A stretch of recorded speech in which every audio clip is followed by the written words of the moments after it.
शिवसेना प्रमुख बाळासाहेबांचं नाव देण्यासाठी आता शिवसेना नेत्यांमध्ये स्पर्धा सुरू झाली आहे। कुठे रस्त्याला तर कुठे भवनाला अशी चढाओढ सुरू आहे।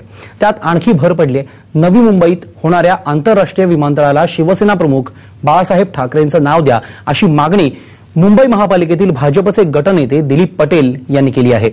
तर शिवाजी पार्कमध्ये बाळासाहेबांचं आंतरराष्ट्रीय स्मारक व्हावं अशी मागणी यशोधर फणसे यांनी केली आहे।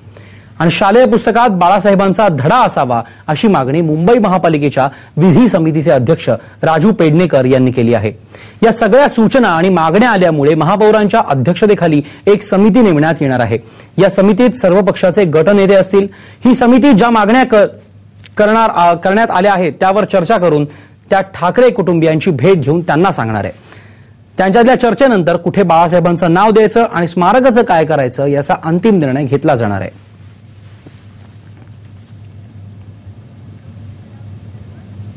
शिवसेना प्रमुख बाळासाहेब ठाकरे यांना सकाळी संसदेच्या दोन्ही सभागृहांनी आदरांजली वाहिली। लोकसभेच्या अध्यक्ष मीरा कुमार आणि राज्यसभेचे अध्यक्ष आणि उपराष्ट्रपती डॉक्टर हमीद अन्सारी यांनी बाळासाहेबांना श्रद्धांजली अर्पण करत त्यांनी केलेल्या भरीव कार्याची माहिती सभागृहाला दिली।